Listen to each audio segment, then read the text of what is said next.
हम उत्तर प्रदेश जनपद गोरखपुर बड़हलगंज में उपस्थित हूं, जबकि कुछ प्राइवेट संचालित अध्यापक और उसके प्रबंधक यहां उपस्थित हुए हैं। जो उच्च अधिकारी यहां के एसडीआई हैं, उनको एक ज्ञापन सौंपे हैं।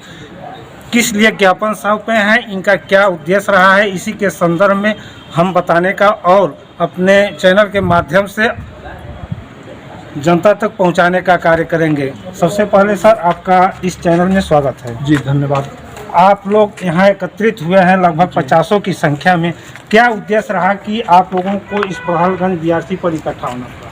देखिए, पूर्व निर्धारित कार्यक्रम के अनुसार उत्तर प्रदेश वित्त विहीन विद्यालय प्रबंधक संघ बड़हलगंज इकाई के कुछ पदाधिकारी मिलने के लिए बीआरसी पर आए हुए हैं। यहाँ हम लोगों ने अपनी कुछ समस्याओं के समाधान के लिए एक मांग पत्र उनको सौंपा है। उसमें से प्रमुख रूप से ये बात कही गई है कि जो विद्यालय 2022 के पूर्व अस्थायी मान्यता प्राप्त कर चुके हैं, उनको परमानेंट मान्यता लेने के लिए दबाव न बनाया जाए विभाग के द्वारा, क्योंकि विभाग का ही एक निर्देश है जिसके अनुसार 3 वर्ष तक अगर ऐसे विद्यालय संचालित हो गए सकुशल, तो मान लिया जाएगा कि उनकी मान्यता अस्थायी हो गई है।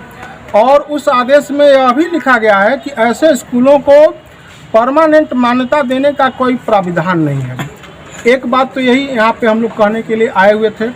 और दूसरी बात ये कि बीआरसी से हम लोगों के स्कूलों का प्रमाण पत्र, मान्यता का प्रमाण पत्र मांगा जा रहा था, जबकि संगठन का ये विचार था कि इसका कोई औचित्य नहीं है।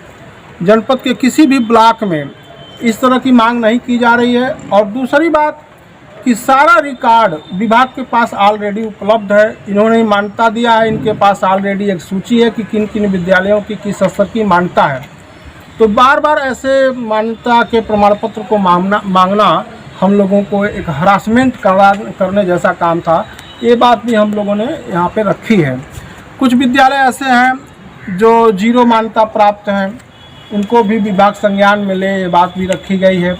और इसके अलावा एक मुख्य बात ये कही गई है कि जब हम लोगों को मान्यता प्रमाण पत्र विभाग देता है, तो किन नियमों के तहत किस प्रकार से किन पत्रावलियों को मेंटेन करते हुए हमें विद्यालय संचालित करना है, ये नहीं बताया जाता है। बाद में अगर कोई त्रुटि समझ में आई तो हम लोगों को दोषी करार दिया जाता है। तो इसके समाधान के लिए हम लोगों ने एक मांग रखी है कि एक कार्यशाला बीआरसी पर आयोजित किया जाए और हम लोगों को लिखित रूप से सारी जानकारी दी जाए।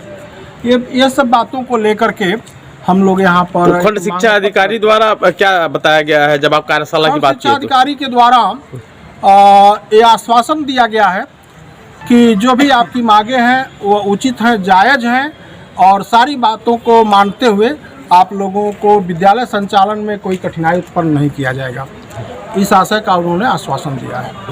सर, वित्त विहीन विद्यालयों द्वारा और अध्यापकों द्वारा जो यहाँ प्रबंधक लोग इकट्ठा हुए हैं जो विद्यालय चला रहे हैं, उनके द्वारा एक ज्ञापन आपको सौंपा गया, उस पर आप क्या करना चाहेंगे? जी, मैं खंड शिक्षा अधिकारी बड़हलगंज, बड़ा हर्ष का विषय रहा कि आज हम लोगों के बीच में उत्तर प्रदेश वित्त विहीन विद्यालय प्रबंधक संघ द्वारा विभिन्न मांगों को लेकर एक ज्ञापन सौंपा गया।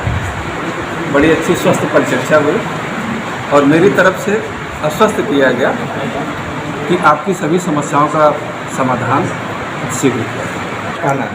जो भी बिना मान्यता के संचालित विद्यालय हैं जी, इस मंच के माध्यम से, आपकी मीडिया के माध्यम से मेरा यही संदेश है कि वो समय से पहले ही उसको बंद कर दे बिना मान्यता के विद्यालय।